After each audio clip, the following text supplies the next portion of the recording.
The bathroom mirror shows your face, but the eyes aren't blinking when yours do. You lean closer. The fluorescent light above flickers like a dying heartbeat. Your reflection moves a second too late. As if swimming through thick water, the faucet drips. Each drop echoes in the silence between your breaths. You've been avoiding mirrors for 3 weeks now. Ever since the funeral. Ever since you came home to this empty house where her coffee mug still sits on the kitchen counter, where her pillow still holds the shape of her head. But tonight, you couldn't help yourself. You had to look. Your reflection tilts its head. You didn't move. You stumble backward, but your eyes stay locked on the glass.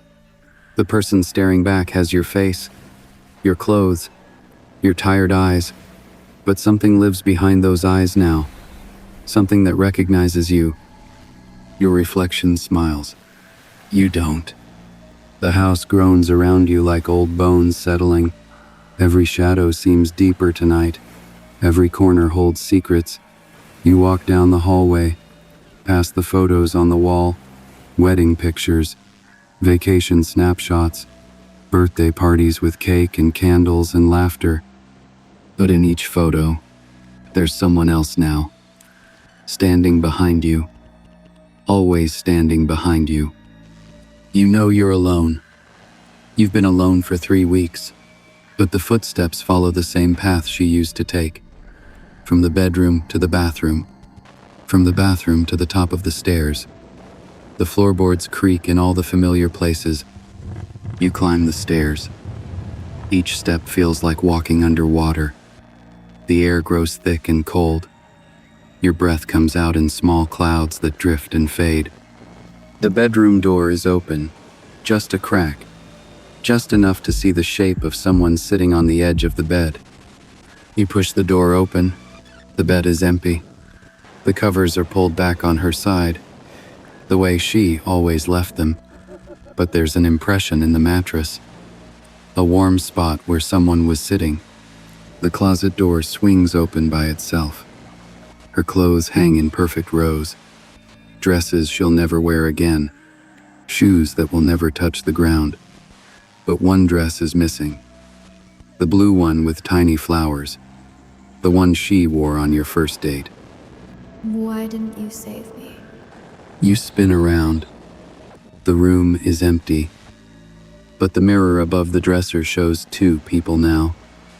You, standing in the doorway, and her, sitting on the bed in that blue dress, looking at you with eyes full of questions you can't answer. The mirror version of you reaches out to touch her shoulder, but your arms stay at your sides. You run, down the stairs, through the kitchen, and out the back door. The cold air hits your face like a slap. You stand in the yard, gasping, looking back at the house. Every window is dark except one, the bedroom window, where a figure in blue stands watching. But when you blink, it's gone. You walk back inside. The house is quiet again. Normal. The radio plays soft music. The mirrors show only your own face. But something has changed. Something has settled into the walls, into the spaces between breaths. You sit at the kitchen table. Her coffee mug is gone. The counter is clean. The photos on the wall show only you now. Just you. Standing alone in every picture. You understand now. She's not haunting the house. She's haunting you. Every mirror, every reflection, every shadow is a reminder of what you couldn't do, what you didn't do, the phone call you didn't make, the hospital visit you put off, the words you never said. The guilt has given her a place to live, and she's moving in. You close your eyes. When you open them, she's sitting across from you at the table, not quite there, but not quite gone. Like looking at someone underwater. She's younger now. The way she was when you first met. Before the sickness. Before the fear. Before the end. She reaches across the table.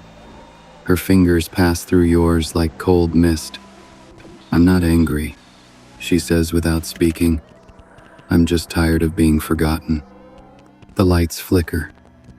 The house holds its breath. Then you realize the most terrifying thing of all. You're not ready to let her go.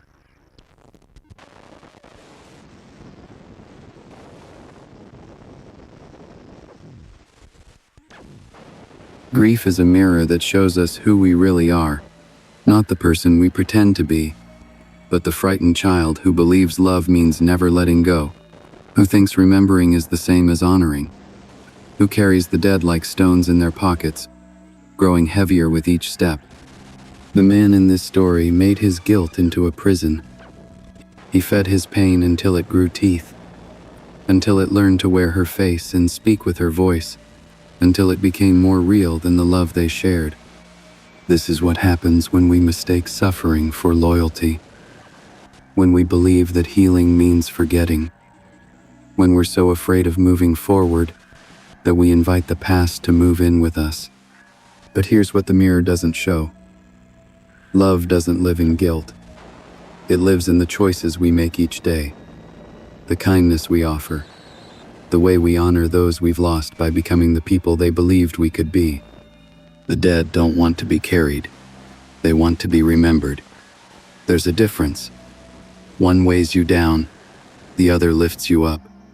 So when you see your reflection acting strange, when shadows seem too long and mirrors show more than they should, ask yourself, what am I holding on to? What am I afraid to release? The answer might surprise you. The man in the story had a choice. He could feed the ghost with his guilt, or he could starve it with forgiveness.